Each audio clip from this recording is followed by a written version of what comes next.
Ini saya berada tepat di kantor dari Direktorat Reserse Narkoba Polda Metro Jaya. Saya berkesempatan untuk mewawancarai Roro Fitria, artis yang kemarin diamankan oleh pihak dari Polda Metro Jaya setelah memesan Februari yang lalu. Tangis Roro pun pecah di persidangan setelah mendengar vonis tersebut. Melalui kuasa hukumnya, Roro Fitria mengajukan Pengadilan Negeri Jakarta Selatan memvonis artis Roro Fitria 4 tahun penjara atas kepemilikan narkoba.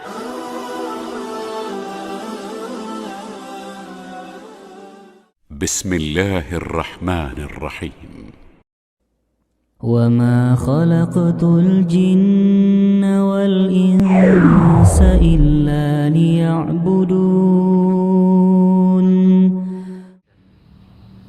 Assalamualaikum warahmatullahi wabarakatuh. Innal hamdalillah nahmadu wa nasta'inu wa nastaghfiruh wa na'udzu billahi min shururi anfusina wa min sayyiati a'malina. Ma yahdihillahu fa wala mudilla lahu wa man yudlil wala hadiya lahu. Barakallahu fikum. Sungguh tiada ilah yang pantas diibadahi kecuali Allah, dan hanya kepadanya lah kita meminta pertolongan, kita meminta perlindungan. Maha suci Allah, segala puji hanyalah untuknya. Sungguh barang siapa yang telah Allah berikan petunjuk, maka tidak ada satu zat pun yang mampu menyesatkannya. Dan barang siapa yang Allah kehendaki kesesatan atasnya, maka sungguh tidak ada satu zat pun di kolong langit ini yang mampu memberikan petunjuk atasnya. Segala puji bagi Allah, Tuhan seluruh sekalian alam. Semoga salawat dan salam senantiasa tercurahkan kepada Nabi Allah Muhammad Rasulullah Sallallahu Alaihi Wasallam, serta kepada para sahabat, tabi'in dan tabi'ut, dan seluruh kaum muslimin yang istiqomah di atas jalan yang telah Rasulullah ajarkan kepada kita ila yaumil qiyamah. Amin ya rabbal alamin. Sahabat Al-Multazam TV dimanapun anda berada yang menyaksikan video ini, sungguh hijrah adalah sesuatu yang indah.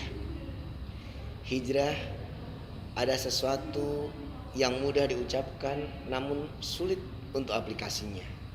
Namun banyak di antara orang-orang yang diberikan taufik oleh Allah Subhanahu wa taala yang diberikan kemudahan untuk melangkah menuju hijrah tersebut. Dan sungguh ketika seseorang berhijrah kembali dari jalan yang salah, kemudian bertaubat dengan taubatan nasuha, Allah Azza wa Jalla sangat senang, sangat mencintai hal sedemikian ini.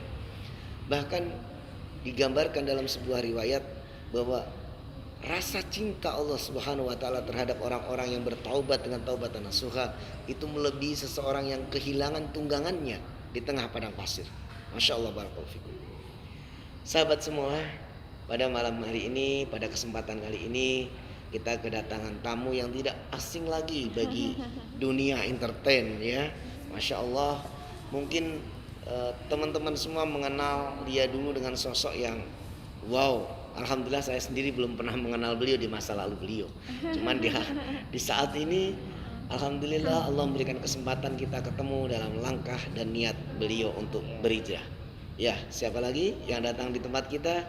Dialah Roro Fitria. Ya. Assalamualaikum Mbak Roro. Waalaikumsalam warahmatullahi wabarakatuh, Pak Ustaz. Ya, gimana kabarnya Mbak Roro? Alhamdulillah pangestunipun saya matur suwun. Masya Allah, alhamdulillah. Pinter basa Jawa priyari pundi? Nggih, saking Jogja. Oh, saking Jogja, Masya Allah. Mbak Roro Fitria.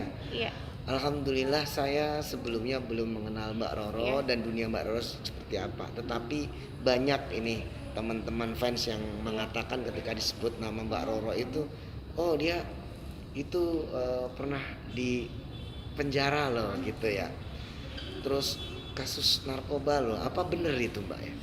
Iya, betul. Jadi alhamdulillah sebelumnya saya mengucapkan rasa bersyukur kepada Allah SWT telah mempertemukan saya dan Pak Ustadz. Dan pada hari ini kita bisa melakukan interview untuk bisa memotivasi teman-teman generasi muda. Iya, tujuannya memang untuk memotivasi Mbak, mengambil ibrah dari pelajaran yang Mbak alami ini. Iya.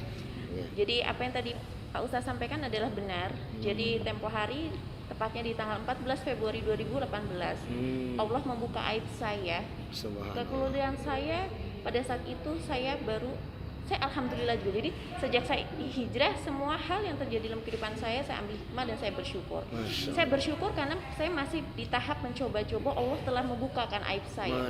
Gimana ketika Allah mengistrijot, mengulur-ngulur kesalahan saya, dan ternyata saya lebih masuk lagi terperosok di dalam lingkungan itu, akan lebih jelek sekali. Oke, tunggu dulu Mbak. Tadi kok Mbak bilang baru mencoba-coba terus Allah bongkar aibnya. Jadi sebenarnya Mbak belum sebagai pemakai, tidak sebagai pengedar atau gimana? Sebetulnya apa ini?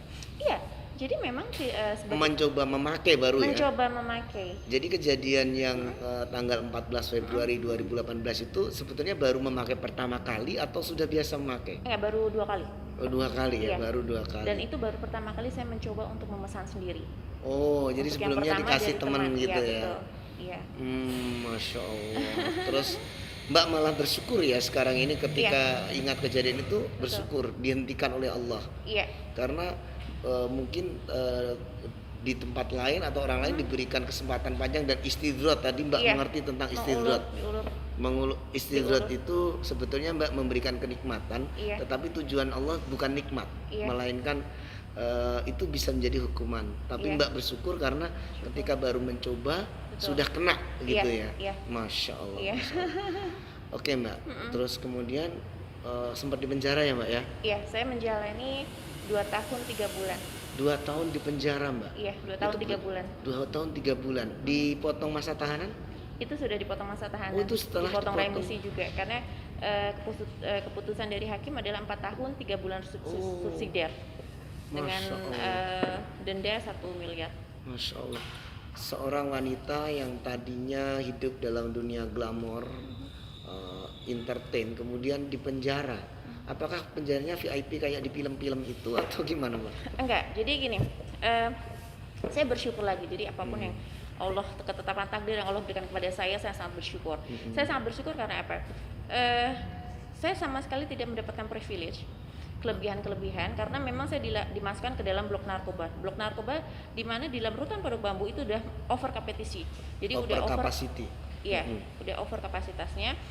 Dan bisa coba Pak Ustadz bayangkan, saya biasa hidup dengan penuh fasilitas, dengan kenyamanan segala sesuatu hal, saya dipaksa untuk menerima ketetapan takdir Allah 1 kamar 20 orang.